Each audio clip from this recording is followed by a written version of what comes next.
नमस्कार मित्रों, अनंत कथा सागर चैनल में मैं डॉक्टर आदित्य पाराशरी आपके सामने फिर उपस्थित हूँ। पिछले वीडियो में राजा कलमाशपाद और उसके श्राप की कथा चल रही थी, जिसमें ये बताया था कि उसने विश्वामित्र की प्रेरणा से प्रेरित होकर उसने वशिष्ठ के 100 पुत्रों को एक एक करके खा लिया था। अब जब उन्होंने कारण जाना, पता लगा उनको सारी चीज़ें, अपनी पुत्र वधुओं को विधवा हालत में देखा तो बहुत शोक संतप्त हो गए। उनके मन में उस समय बार बार ये विचार आने लगा कि मैं अब जीकर क्या करूँगा, मैं अपना शरीर ही क्यों ना त्याग दूँ। लेकिन विश्वामित्र को जड़ से समाप्त करने की भावना उनके अंदर नहीं आई। ये देखिए, बड़े आश्चर्य की बात है, क्योंकि ये कहा जाता है कि वशिष्ठ जो है क्षमाशील ब्राह्मण थे। जब आत्महत्या करने का विचार आया तो वशिष्ठ ने अपने को मेरू पर्वत के शिखर पर से एक बड़ी सी शिला पर गिरा लिया, लेकिन वो मरे नहीं। तब वशिष्ठ जंगल के भीतर उनको एक जगह दिखा कि भयंकर आग लगी हुई है।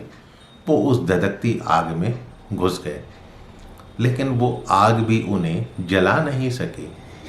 तब शोक में संतप्त वशिष्ठ मुनि ने अपने गले में एक बड़ा सा पत्थर बांधकर वो समुद्र में कूद पड़े, लेकिन समुद्र के वेग ने उन्हें किनारे पर डाल दिया। और जब वशिष्ठ के द्वारा अपने को मारने के सभी उपाय विफल हो गए तो वशिष्ठ फिर वो आश्रम में वापस लौट आए। 3 बार उन्होंने यहाँ कथा तक 3 बार आत्महत्या करने की कोशिश करी। अब वशिष्ठ मुनि आश्रम पे तो आ गए, कुछ दिन अपने वहाँ पर रहे, लेकिन पुत्रों से सूना आश्रम उनको काटने को दौड़ता था। उनकी पुत्र वधुएं जो कि शोक संतप्त रहती थी, उनको देखकर उन्हें अच्छा नहीं लगता था। फिर बरसात का मौसम आया तो उन्होंने एक नदी को देखा जो बरसात में लबालब भरी हुई थी और बहुत से बड़े बड़े वृक्षों को अपनी धारा में बहाकर ले जा रही थी। फिर से वशिष्ठ मुनि के अंदर आत्महत्या का विचार आया। उन्होंने अपने शरीर को रस्सियों से बांधा और नदी के जल में कूद पड़े। उस नदी ने भी उनके बंधन को काटकर उनको एक सपाट स्थल पर किनारे पर पटक दिया, बंधन मुक्त अवस्था में। अब चूंकि उस नदी ने उनको पाश मुक्त कर दिया था, पाश रस्सियों को बोलते हैं, पाश मुक्त कर दिया था, तो इसलिए उस नदी का नाम विपाशा नदी पड़ा, जिसको आज व्यास नदी भी कहा जाता है। फिर वो इधर उधर उद्विग्न मन से जंगल में घूमने लगे, कभी इधर जाएं तो कभी उधर जाएं। पुनः एक भयंकर नदी को देखा जिसमें बहुत बड़े बड़े मगरमच्छ रहते थे, घड़ियाल रहते थे। उन्होंने एक बार फिर अपने को उस नदी में डाल दिया कि घड़ियाल ही मुझे खा जाएंगे। तब वो नदी वशिष्ठ को अग्नि के समान तेजस्वी जानकर फूटकर छोटी छोटी धाराओं में बट गई और इधर उधर भाग चली। इसलिए वो शतद्रु नाम से वो नदी विख्यात हुई। अब तो वशिष्ठ को समझ में आ चुका था कि भाई मैं मरने वाला नहीं हूँ, मैं मर नहीं सकता। फिर भ्रमण करते हुए वो आश्रम में चले आए। उसी समय उनकी पुत्रवधू अदृश्यंती, जो कि सबसे बड़े पुत्र शक्ति की पत्नी थी, वो उनके पीछे बोली। अब मुनि को पीछे से वेद मंत्रों का शब्द सुनाई दिया। तब पूछा कि भाई कौन आ रहा है। तब अदृश्यंती बोली कि मैं तप में संलग्न लगने वाली आपके बड़े पुत्र शक्ति की पत्नी अदृश्यंती हूँ। मेरे उदर में उत्पन्न हुआ आपके पुत्र शक्ति का बालक है, उसे गर्भ में वेदाभ्यास करते हुए 12 वर्ष हो चुके हैं। तब वशिष्ठ प्रसन्न होकर बोले कि मेरी वंश परंपरा का लोप नहीं हुआ है, और वो मरने के संकल्प से विरक्त हो गए।